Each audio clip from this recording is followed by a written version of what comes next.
军队，人多势众，杀人斩草除根，大大小小，没一个放过。Hi, welcome to the Silver Spleen. My name is Ward Levin, and this is my review of Seven Swords. In 2005, Choi Hawk brought us Seven Swords, a movie intended to be the first episode in a 6-film series. The Qing government outlaws martial arts, which can mean only one thing. When martial arts are outlawed, then martial artists become outlaws. You can take my fists from my cold, dead...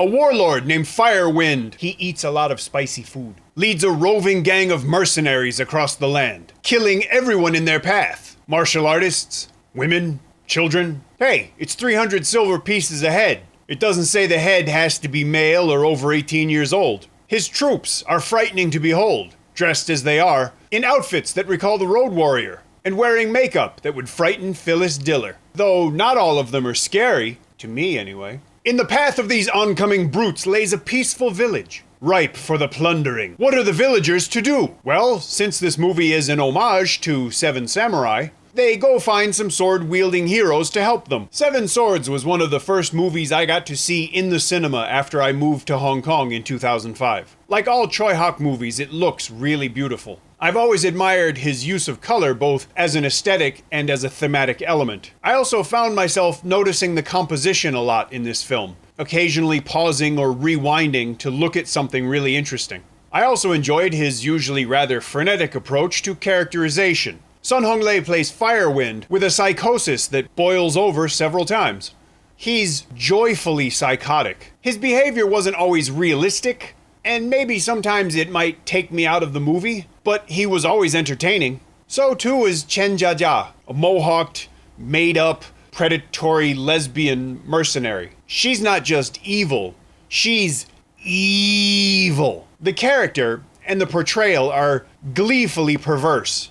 It's great. Leon Lai is just the opposite. He's so easygoing and so good with kids that you'd think he was medicated. Not that there's anything wrong with that.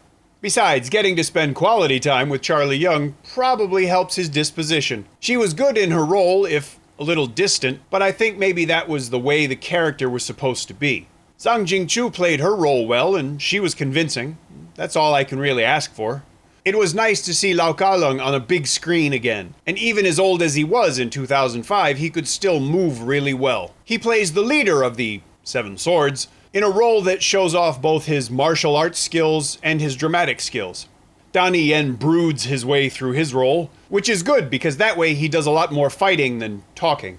Half of his lines are in Korean, because the Korean actor originally cast for the role bailed. But I don't care because Donnie Yen's action scenes are a lot of fun to watch. I also don't care because Kim So-yeon, the other Korean cast in the movie, didn't bail. She doesn't talk much either, but she acts well and she wasn't hard to look at. Besides, you can't really blame her for not talking very much to Donnie Yen when he's fond of spouting gems like, "Drink your enemy's blood and you will not be afraid of him anymore." Yeah, or you'll catch gonorrhea. Donnie Yen may not be a great actor, but he is a great martial artist, and his fans respond to him very strongly. But there is an actor in Hong Kong who gets an even stronger response. His appearance in Seven Swords got the biggest reaction of the film from the cinema audience I was in.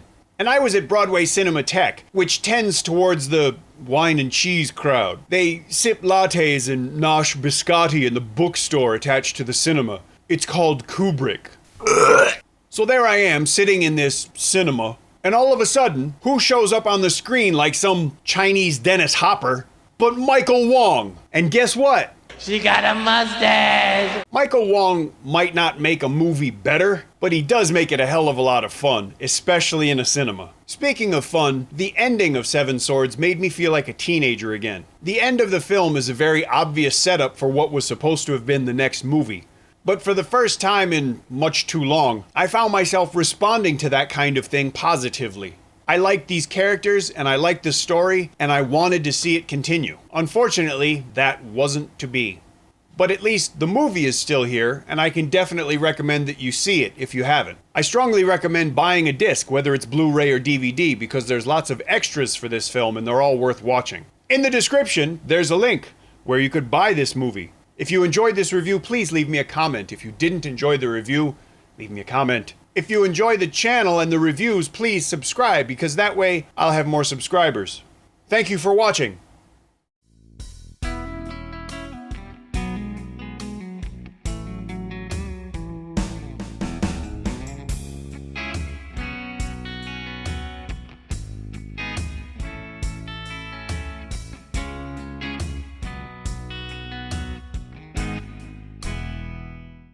What a difference 10 years makes. In 2005, a Chinese director made an homage to a Japanese film. Try that nowadays, see what's gonna happen.